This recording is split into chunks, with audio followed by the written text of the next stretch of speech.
제가 4번 꿀팁을 드리자면은 첫 번째는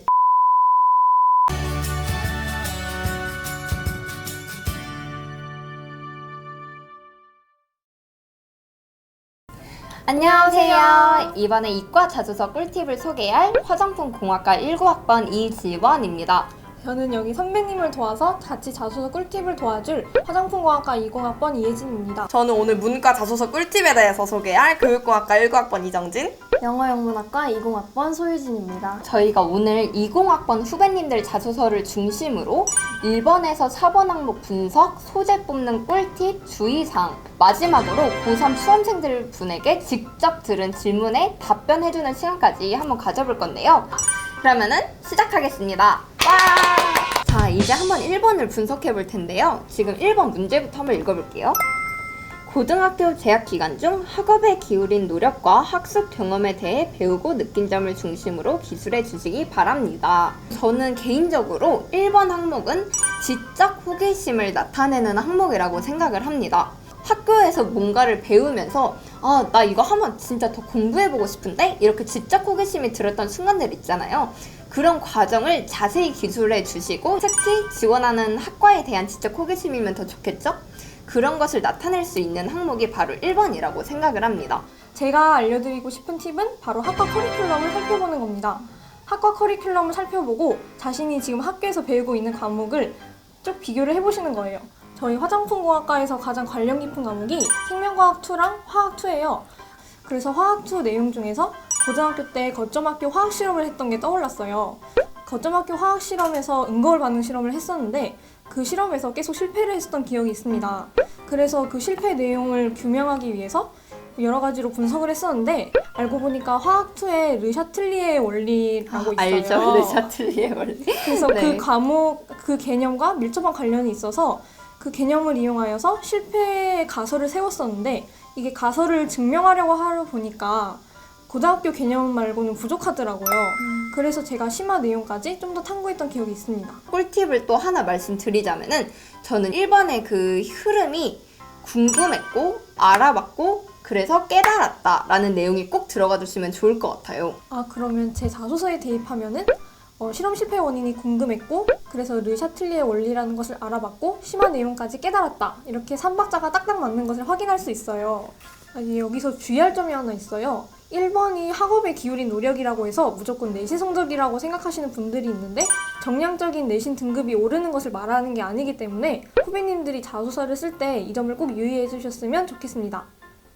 네, 그럼 이제 2번 문항을 파헤쳐 볼 시간인데요. 제가 먼저 2번 문항을 한번 읽어보도록 할게요. 고등학교 재학 기간 중 본인이 의미를 두고 노력했던 교내 활동 3개 이내를 통해 배우고 느낀 점을 중심으로 기술해 주시기 바랍니다. 네, 첫 번째로 여기 본인이 의미를 두고 노력했던 이라고 써 있어요. 자소서에 쓸 만큼 중요한 이유를 적어라 라는 뜻이겠죠. 왜 의미를 뒀는지. 그럼 그 이유가 전공적 합성이랑 연결되면 더 시너지 효과가 있겠죠? 맞아요. 그래서 전 이번 소재를 고를 때 전공적 합성이랑 연결된 소재를 고르는 것을 추천을 드리고요. 또 여기 3개 이내라고 되어 있는데 꼭 3개를 무조건 맞춰야 되나? 이렇게 압박감을 받는 분들이 있어요. 혹시 3개 쓰셨나요? 저는 3개를 썼어요. 그래요?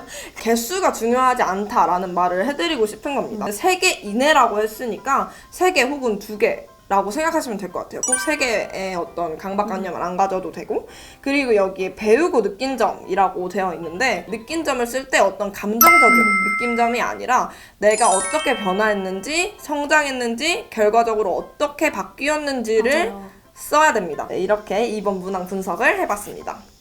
저는 이번 문항의 소재를 뽑을 때 내가 어떤 역량을 강조해야 될까 이런 고민을 정말 많이 했어요. 그래서 학교 홈페이지에 들어가 보시면 인재상에 대해서 굉장히 자세하게 설명이 돼 있잖아요. 그 중에서 이것쯤은 내가 정말 자신 있게 밀어붙일 수 있다.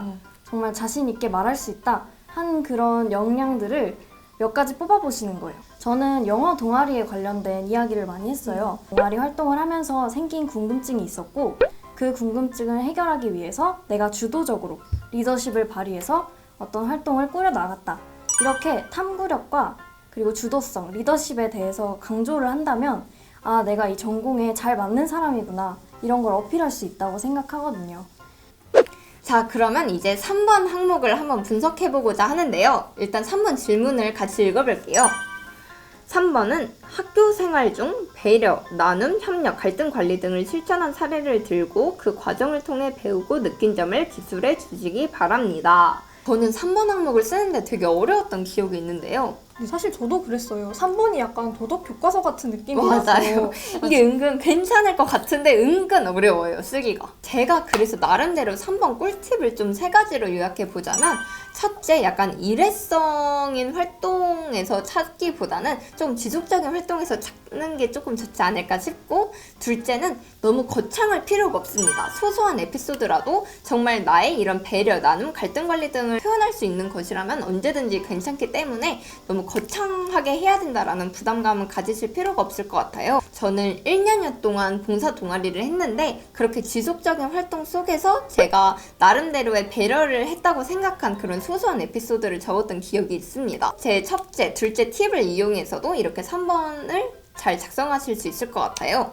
근데 마지막으로 이 전공 적합성과 예를 들면 학업 역량이 포함된 에피소드라면 더없이 좋겠죠? 제가 자소서에 썼던 걸 예시로 한번 들어보자면 제가 서울시 청소년 자원봉사자 대회에서 촬영 기사를 맡았어요. 그리고 영상도 대박. 편집하고 그런 일들을 했었는데, 봉사활동의 특성상 봉사자들을 위한 봉사잖아요. 그렇죠. 그래서 저는 이걸 자소서에 녹일 때 단순히 누군가를 돕고 기부하는 것만이 봉사가 아니라 남을 돕는 사람들을 향해서도 나눔을 생각할 수 있구나. 그래서 나눔의 개념을 좀 더 확장할 수 있었다. 이런 이야기를 썼던 것 같아요. 진짜 차별성이 확실히 있네요. 그럼 이번에는 4번 문항을 분석해볼 차례인데요. 제가 건국대학교 4번 문항을 한번 읽어보도록 할게요. 해당 모집 단위에 지원하게 된 동기와 지원하기 위해 노력한 과정을 구체적으로 기술하시오. 이게 4번 문항인데요. 정말 말 그대로 지원하게 된 동기, 지원하기 위해 노력한 과정.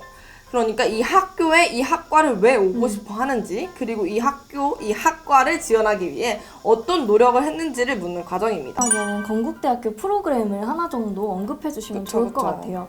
저 같은 경우에는 국제도우미 프로그램을 통해서 건국대학교에 수학하는 교환학생들과 함께 소통하고 또 학교에 맞는 인재상에 맞게 더욱더 성장하고 발전하겠다, 이런 강한 의지를 밝히면 더욱더 좋다고 생각합니다. 제가 4번 꿀팁을 드리자면은, 첫 번째는 좀 구체적인 꿈을 제시해라. 두 번째는 그 학교, 그 학과만 있는 그런 특색 있는 이런 시설이나 특징을 조금 엮어서 쓰시면 좋을 것 같아요. 예를 들면 저는 화장품 연구원이 되기 위해 건국대학교 화장품공학과에 지원했어요. 이건 너무 당연한 말이잖아요. 너무 흔하죠. 저는 뭐 탄소 나노 튜브를 활용한 화장품을 만들고 싶다. 근데 뭐 건국대학교 화장품공학과는 이런 탄소 나노 튜브를 활용한 화장품을 만드는 커리큘럼이 있었기 때문에 뭐 지원하게 되었고, 여기서 조금 더 열심히 공부해보고 싶다. 이런 식으로 말하면, 아, 이 학생은 건국대학교 화장품공학과를 간절히 원하는 이유가 있구나. 그리고 구체적인 꿈이 있구나를 되게 잘 이해하실 수 있을 것 같아요. 이제 제가 또 말씀드리고 싶은 게 있는데, 바로 진로가 바뀐 경우에요. 그런 분들을 위해 제가 좀 팁을 드릴까 합니다.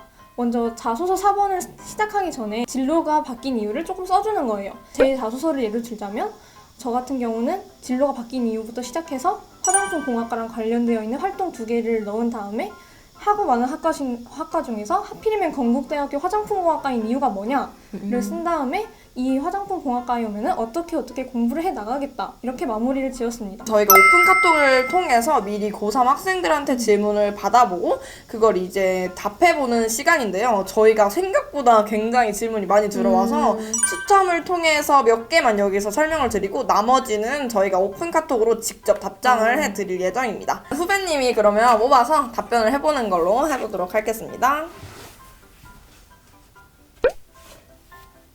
아이디 제제님입니다.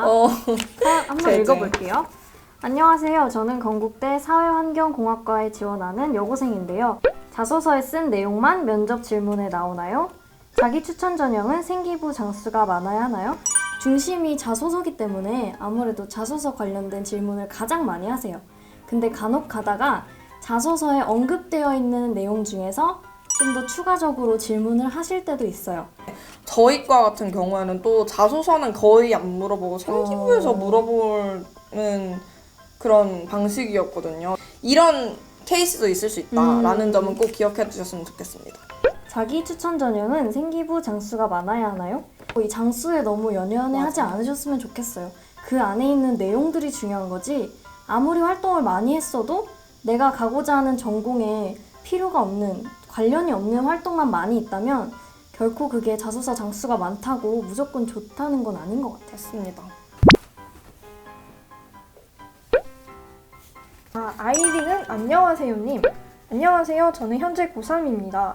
제가 3학년 1학기 시험을 마치고 아직 성적은 나오지 않았지만 아마 등급이 엄청 떨어진 것을 예상합니다.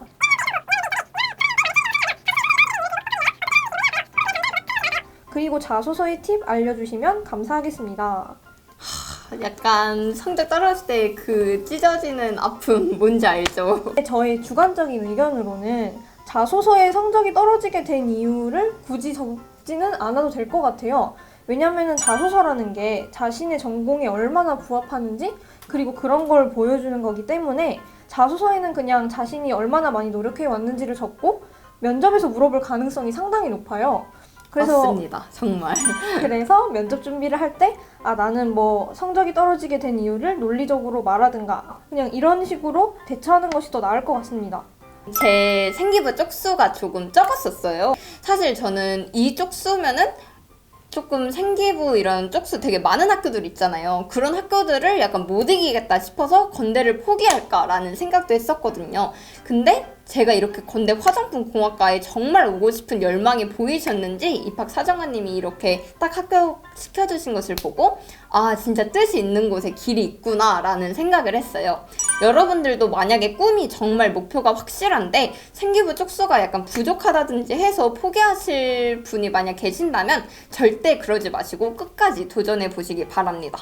저는 고등학교 때 다이어리에 크게 적어놓은 한 문장이 뭐였냐면 끝날 때까지 끝난 게 아니다 라는 그런 문장이었거든요. 특히 저는 전공 적합성 관련된 소재 중에 2개도 다 고3 때 한 거예요. 아직 늦지 않았습니다, 여러분. 지금 빨리 쌈박하게 해서 자소서 잘 채우시면 좋은 결과 기대하실 수 있을 것 같습니다. 전국대에서 만나요.